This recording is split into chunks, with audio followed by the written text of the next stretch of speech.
Australian comic legend Barry Humphries has died aged 89. He became world famous for his characters Dame Edna Everage and cultural attaché Les Patterson. Joining me to discuss his life, his significance, his controversies is the comedian Simon Evans. Simon, welcome to the show. Thank you, Fraser. Nice to see you. Simon, let's start off by talking by the reaction to his death. I think it's fair to say that he has received near universal praise. I mean, what does it say about him that even in these divided times, he seems to have united everyone in his favour? The controversy that he attracted towards the very end of his life has almost no bearing at all on the weight of his work, 50 years or so of creativity. Unusually, he came to like proper international levels of fame quite late in life, having been quite an exceptional fringe performer and almost on the border of being a dilettante, really, would sort of engage in Dadaist art activities and so on, and help script cartoons in private eye. I mean, he was one of those people who was a real I think you'd think you could reasonably call him a Renaissance man in comedy terms, and for throughout the 60s and 70s, he lived very much according to his own rules, but gradually achieved a level of proper international celebrity in the 80s and 90s with Dame Edna Everage. That did cut through a lot more than most comedy of that time, which had begun to be, I think, after 1980 was kind of year zero for comedy, a little bit like it was with music after punk. It became very tribal. Young people had their comedy. We had the young ones, Rick Grenade, and we had the comic strip presents, and a lot of our comedy seemed to be angry with the Tory government. And then there were a lot of older people who preferred safe sitcoms with Felicity Kendall and Richard Bryars, and people who wrote that comedy, the young ones like Ben Elton, later confessed that they found it all baffling and they loved Eric Morecambe as much as they ever loved Alexei Sayle. But Barry Humphries just seemed to slice through all of that. He didn't seem to be ours or theirs. He seemed to be everyone's to enjoy. He was absolutely filthy. He was capable of planting the most disreputable punchlines in your head just with a sort of curl of his lipstick mouth, without even having to articulate them. But his command of the language as well was extraordinary. I mean, he bequeathed an entire Australian edition of the Profanosaurus single-handedly, before he even became famous, really. Lots of expressions which we think of as being Australian slang are actually of his creation, And he was a very, very bright, fertile, imaginative, enthusiastic, vivacious, and constantly curious. And he just had all the attributes you would hope that a comedian would have. But, I'm afraid quite often ambition and packageability, have trumped a lot of those qualities. Throughout the century, not just recently, and he was one that got through and survived intact and presented his own sense of humor informed everything that he did. He did it to make himself laugh and to create mischief, and I think people just loved him for it. Yeah, you wrote brilliantly in your Spikes column this week that he wasn't someone who punched up or down or sideways in any particular direction. There wasn't necessarily a political point to be made. It's just all about the humour. Which is, of course, in itself, you could argue, a political point, which is to say, don't be so quick to think that everything is about good and bad and evil. And, he was like a sort of comedy reminder, a memento mori, that he would have celebrities and the great and the good on his couch. And he was kind of saying to them, remember, you too must die. That you are your blood and sinew and muscle and shit, just like the rest of us, and it stinks as badly. There's a great tradition of that in quite often quite sort of marginalized literature and cartooning and art, which he collected as well, which demonstrated it. And I think he was like some leering kind of jest. He was like you could say a Yorick, almost, the skull leering at Hamlet from the grave. He had that kind of capacity to just reduce petty differences to, the noisy squabbles that they were. And he was a great leveler in that regard. And as I say, I think that is in itself kind of a political message, not a party political one, but a reminder that, it's not always obvious who has the upper hand in any given situation, and you can wrest it from these people. And let's move on to talk a bit about the controversy. It was in 2016 when he made his most forthright comments on the trans issue, the most toxic issue of our times.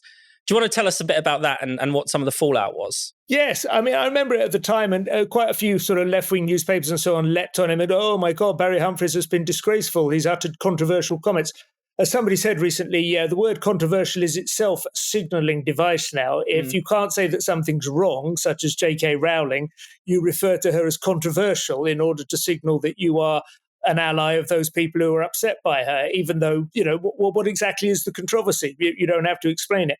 But he was asked essentially whether he believed, obviously as somebody, as a man who'd made his career in drag, you might say, for shorthand, what he thought of the trans thing. And I think his views were, well, the most famous word came out was mutilation, that he regarded sex change surgery as an illusion or a delusion and a mistake, and one which was going to encourage people to endure painful, difficult discomfort to no great advantage, and that it was all, a crock of lies. Well, without wanting to get drawn into that controversy myself, I think those views were probably much more widely held, and certainly within his demographic, 85-year-old men who had always been actually quite conservative in a funny way in a lot of his views, or at least traditional. He upheld traditional values, such as being interested in collecting art, and he was a bibliophile with books going back to the 16th and 17th century. He was not like a carbon copy progressive.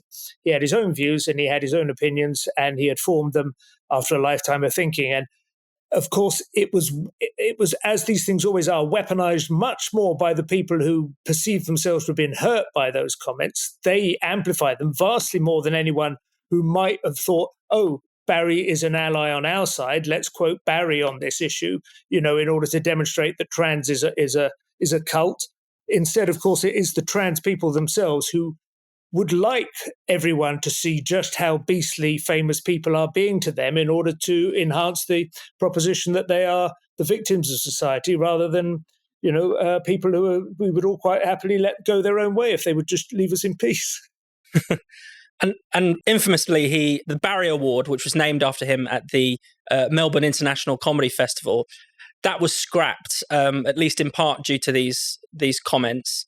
They've been looking a bit silly this week, haven't they? They haven't quite worked out how to position themselves on around his death. I felt that they had an opportunity. But what essentially happened was there was an award. Barry Humphries and Peter Cook were the joint sort of celebrity launch of the whole festival back in 1987, I think it was. And as a result of that, he was honoured in the festival's chief award, equivalent to what was used to be the Perrier in Edinburgh. And that was in about 2000. And then, yes, I think it was awarded to Hannah Gadsby at one point, and she spoke bitterly about, her ambivalence. She is a lesbian comedian. I say, honestly, I don't say this in a kind of comedian kind of way, but she doesn't seem to me to be operating as a comedian. She seems to me to be operating as a sort of public intellectual, commenting on the rights and wrongs of what stand-up comedy can be expected to achieve. But anyway, she won that award. She complained about having, Barry Humphries' name attached to it, and a couple of years later it was whipped off. And I thought that was disgraceful, and apparently it did hurt him very much. As I said, he put Melbourne on the map as a comedy proposition. It wasn't simply that he'd given his name to an award like David Frost might do or something. He really did virtually invent the whole field of Australian comedy. It would be utterly different without him. And they had an opportunity at the end of that festival to, make their peace with him. And instead they did nothing, absolutely nothing. I mean, traditionally, when somebody great in your industry, in the theatre or whatever, dies, at the very least, you dim the lights. There might be a round of applause. If you can't be sure that around a minute's silence will be observed, you do something. They did absolutely nothing. And then when it was over, they put out a tweet going, anyway, now the festival's over, we better have a look and see what we can do in order to, well, no, I'm sorry, it's too late by now. You had a chance, to reach out and make some sort of peace, and you failed to do so. So I think they have really quite severely fouled that up. But I'm hearing a lot of reports from comedians who are over there. I've never played the Melbourne Festival myself, but it used to be a lot of comedians' favourite festival year round. It's obviously difficult when you've got a wife and children to go away for a month at a time, but a lot of comedians who are in that lucky position to be able to do so have always said it was the most friendly, the best audiences, just a great sense of community. I'm hearing a lot of reports now that it is a very divided place, and that comedians this is the weird thing about the supposed inclusivity of this kind of mindset. It is not inclusive. It creates a very hostile environment for anyone who's not with the program. Far more, I suspect, than Barry Humphries' name on an award ever did for anyone who felt his comments about trans were unacceptable. Well, let's hope that Barry Humphries is having the last laugh, I think. I think in 5 or 10 years' time, who knows? It's hard to say, isn't it? There are great writers and poets and so on who are forgotten, but I think it's very unlikely that Humphries' legacy will be forgotten in my lifetime. It was immense. It changed the shape. It changed the geography of comedy, and I mean, a whole genre of kind of tongue-in-cheek interview programs and formats are entirely based on him. And as I say, there's a whole vocabulary, and I think it's very unlikely that any one of the people who were a signature to his being removed will survive his fame. Simon Evans, thank you very much. Absolute pleasure.